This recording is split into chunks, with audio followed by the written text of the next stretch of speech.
quand tu refuses de saisir le Conseil de sécurité, ou des organismes internationaux, ou régionaux pour te plaindre contre le comportement du Maroc, en donnant des preuves, oui, il y a une alliance militaire entre le Maroc et l'Algérie. Est-ce que cette alliance est entre le Maroc et Israël? Est-ce que cette alliance menace directement l'Algérie? Il faut l'expliquer, il faut faire un dossier, il faut faire des documents, il faut prendre des photos satellites, il faut expliquer ça à la communauté internationale pour la prendre à témoin. C'est ça le véritable jeu diplomatique. Maintenant, tu dis non à tout. Tu diabolises tout ton Maroc. Et tu dis un point de non-retour. Ça veut dire, ça met l'Algérie dans la position de l'agresseur. Alors que Tebboune et les dirigeants algériens veulent mettre l'Algérie dans la peau de l'agressé. Or, cette manière de faire est une contradiction. Cette manière de faire est en contradiction totale avec le message que veulent véhiculer les dirigeants algériens. Non, tu refuses les médiations, tu refuses le dialogue, tu refuses la négociation. Et tu dis que c'est un point de non-retour. Donc c'est pratiquement une déclaration de guerre. Sans parler des déclarations très guerrières des dirigeants algériens, les défilés militaires, les entraînements militaires devant les frontières. C'est l'Algérie on a l'impression que c'est l'Algérie qui veut la guerre. On a je suis un Algérien objectif. Et il faut se mettre dans la place d'un observateur international. Mais même l'attitude de l'Algérie, on n'y comprend plus rien.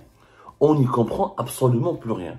Quand on a des choses à reprocher à son voisin, ou là un autre pays, un État, un tierce État, on fait des démonstrations de preuves, on apporte des explications, on exige des... Qu'est-ce que l'Algérie exige au Maroc?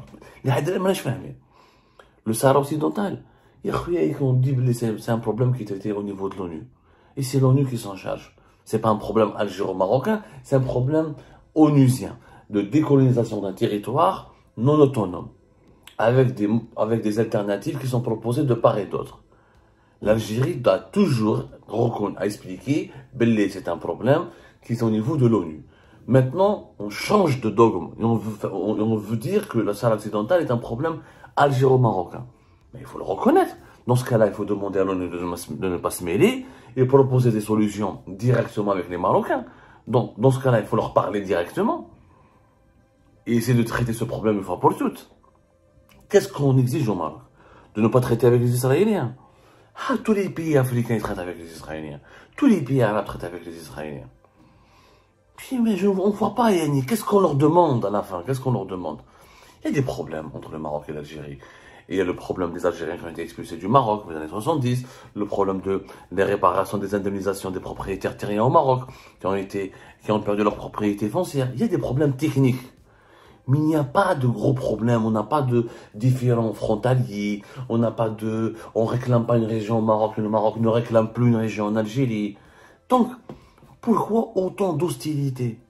Pourtant dire qu'il y a un point de non-retour.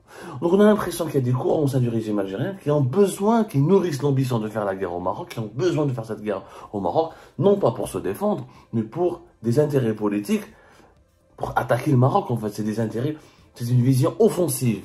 Tebboune, quand il parle d'une vision défensive. Se défendre par rapport à quoi?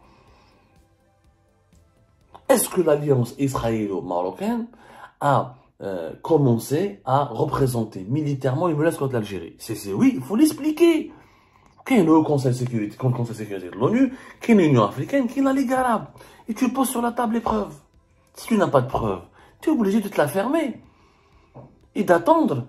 Et d'adopter une stratégie intelligente. La stratégie de l'Algérie, elle fait de l'Algérie l'agresseur. Un agresseur inconscient que personne ne comprend. Parce que je vous dis la vérité, à l'étranger, personne ne comprend l'attitude de l'Algérie contre le Maroc. Parce qu'officiellement, quand tu parles au Maroc, on n'a pas de problème. On est allié avec les Israéliens pour notre sécurité. On ne veut pas attaquer les Algériens. Les Algériens, nous voulons ouvrir les frontières. Nous voulons une économie commune. Les Marocains, quand tu leur parles, ils sont dans une position intelligente. On n'est pas dans l'hostilité, on est dans le dialogue.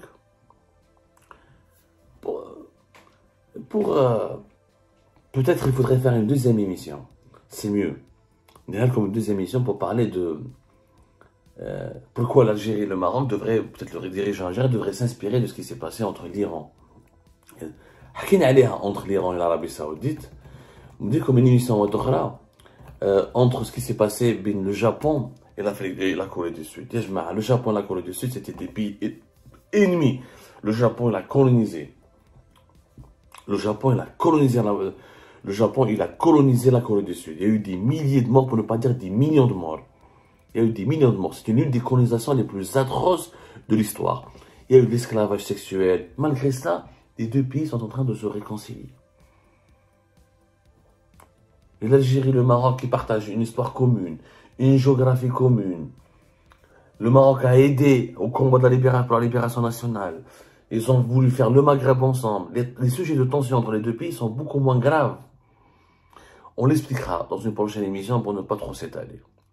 Mais, dans cette première partie, restons sur les déclarations de Tebboune. Elles n'ont aucun sens. Quand tu dis on accuse le Maroc. On n'est pas en train d'étayer ces accusations. On ne fournit pas de preuves. C'est facile d'accuser. N'importe quel pays peut dire, ah, demain, moi je vais dire, l'Algérie soutient le terrorisme. L'Algérie soutient le terrorisme. On a les preuves. Je peux demain noircir, lancer une campagne.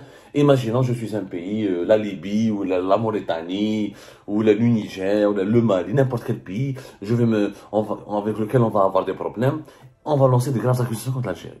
L'Algérie soutient le terrorisme, l'Algérie soutient les groupes armés. Tout le monde peut accuser tout le monde. Mais s'il n'y a pas de preuves, s'il n'y a pas un argumentaire, s'il n'y a pas un exposé, s'il n'y a pas une mise en relief, s'il n'y a pas une mise en exergue, s'il n'y a pas de contexte, un contexte crédible, un contexte qui donne du sens à ces accusations, ça devient ridicule, ça devient des fake news, ça devient des polémiques stériles. Personne ne peut croire, personne ne va croire à ces accusations. Mais c'est comme ça l'Algérie. Une réaction par rapport à quoi?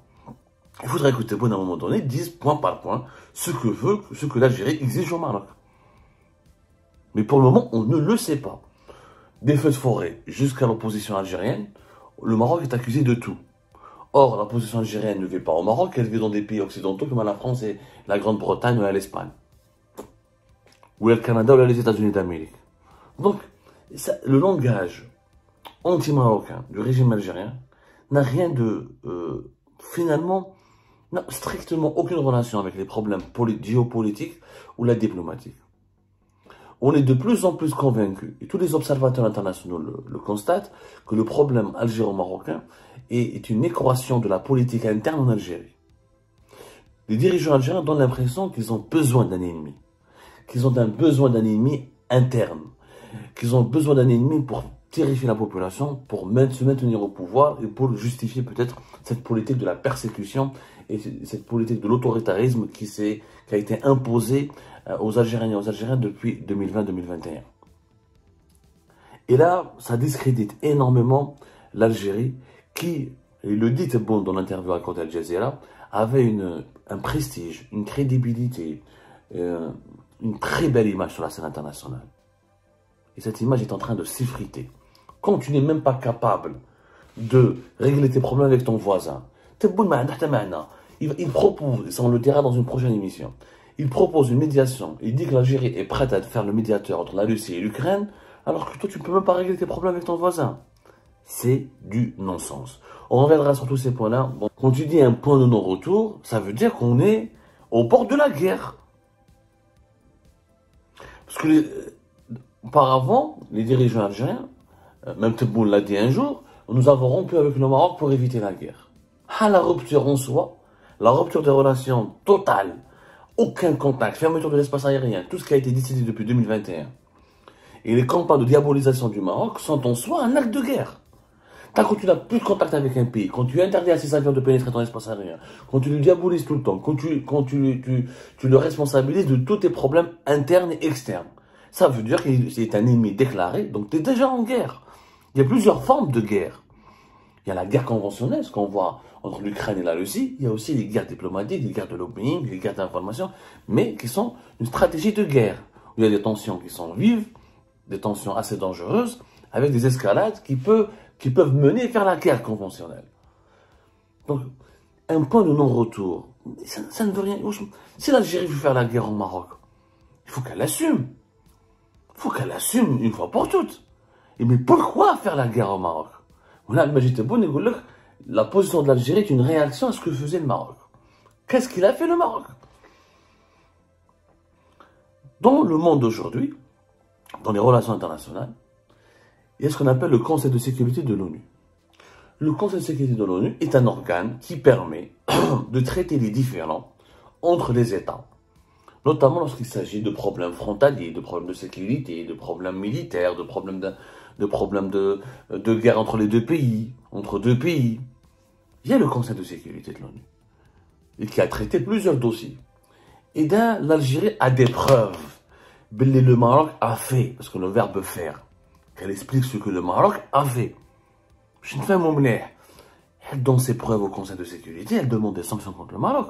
Si le Conseil de sécurité de l'ONU n'intervient pas ou ne sanctionne pas le Maroc à la suite de la présentation des preuves qui doivent être claires, visibles et accablantes de la part de l'Algérie, ce jour-là, l'Algérie pourrait étudier une option défensive militaire. Mais là, on accuse le Maroc d'attaquer l'Algérie. Qu'est-ce que le Maroc a fait?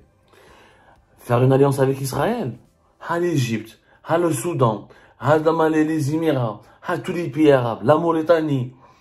Ils sont tous en train où il y a des pays qui l'assument ouvertement et comment dirais-je, et qu'ils en font un principe de diplomatie, on a un principe qui régit leurs relations avec le monde extérieur. C'est-à-dire que voilà, on est les amis d'Israël, la normalisation.